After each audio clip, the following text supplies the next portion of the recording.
নমস্কার বন্ধুরা, সবাইকে স্বাগত জানাই। আজ বানাবো বেসনের ধোকলা। তেল হলুদ ছাড়াই কিন্তু স্পঞ্জি ধোকলা কিভাবে বানানো যায়, রেসিপিটা পুরোটা দেখুন, ভালো লাগবে। সবার প্রথমে একটা বড় মিক্সিং বোল নিয়েছি, তার মধ্যে দিয়ে দিলাম 100 গ্রাম বেসন আর সামান্য পরিমাণ লবণ দিয়ে দেব আর দেব জল। হলুদ ছাড়াই কিন্তু আমি বেসনের ধোকলা আজ বানাচ্ছি। কিছুক্ষণ টাইম দিয়ে ভালোভাবে অল্প অল্প জল দিয়ে ফেটিয়ে নিলাম, বেশি পাতলাও নয় আর বেশি মোটা করেও নয়। তারপর দিয়ে দিলাম ইনো দেওয়ার পর সামান্য জল দিয়ে আবারও আমি ভালোভাবে ফেটিয়ে নেব।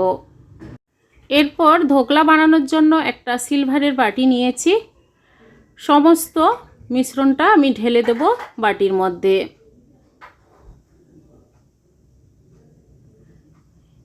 আর ওপর থেকে দিয়ে দেব সামান্য পরিমাণ কাশ্মীরি লঙ্কার গুঁড়ো দিয়ে দেব, তাহলে কালারটা ভালো আসবে ধোকলা। এরপর আগে থেকে আমি গ্যাস অন করে কড়াই মধ্যে বেশ কিছুটা পরিমাণ জল দিয়ে একটা স্ট্যান্ড বসিয়ে ঢাকা দিয়ে রেখেছিলাম। ঢাকাটা খুলে ধোকলা বানানোর জন্য বাটিটা বসিয়ে ঢাকা দিয়ে ননস্টিক কড়াইয়ের ওপরের ফুটোটা আমি কাগজ দিয়ে বন্ধ করে দেব। তারপর 40 মিনিটস স্টিমে রেখে দেব, তাহলে সুন্দরভাবে ধোকলাটা তৈরি হয়ে যাবে। ঢাকাটা খুলে নেওয়ার পর আপনাদের একটা স্টিকের সাহায্যে দেখাচ্ছি, দেখুন ধোকলা ভালোভাবে তৈরি হয়ে গেছে। এবার কিছুক্ষণ ঠান্ডা করে প্লেটের মধ্যে ঢেলে সার্ভ করে নেব।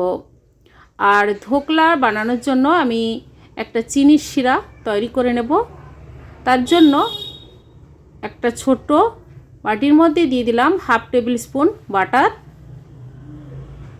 আর দিয়ে দেব কালো সর্ষে, সাদা তিল, চানা ডাল দিয়ে দিলাম সামান্য পরিমাণ, আর দুটো কাঁচা লঙ্কা ছোট ছোট করে কেটে দিয়ে দেব, আর দেব কারি পাতা। কিছুক্ষণ নাড়াচাড়া করে নেব। তারপর সুন্দর একটা গন্ধ উঠলেই তারপর দিয়ে দেব 2 টেবিল স্পুন চিনি আর দিয়ে দেব 1/2 কাপ মতো জল। এবার মিনিট 2 টাইম দিয়ে গ্যাসের ফ্লেমটা লো রেখে ফুটতে দেব। ঘনভাবে ফুটে যাবে। তারপর চিনির রসটা কিন্তু ধোকলার উপর দিয়ে দেব। স্বাদটা ব্যাপক আসবে বন্ধুরা। এভাবে ওপর থেকে দিয়ে 1 মিনিটের মতো রেখে দেব, চিনি রসটা ভেতরে ঢুকে যাবে। তারপর ছোট ছোট পিস করে কেটে সার্ভ করে নেব।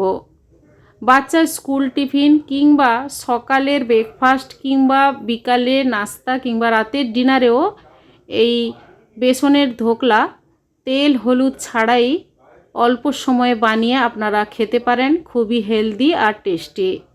বন্ধুরা, এভাবে স্পঞ্জি ধোকলা বাড়িতে একবার বানিয়ে ট্রাই করে দেখুন, কেমন হয়েছে কমেন্ট করে অবশ্যই জানাবেন। লাইক করবেন আর সাবস্ক্রাইব করে নেবেন বন্ধুরা, এরকম দারুণ দারুণ রেসিপি জানতে হলে।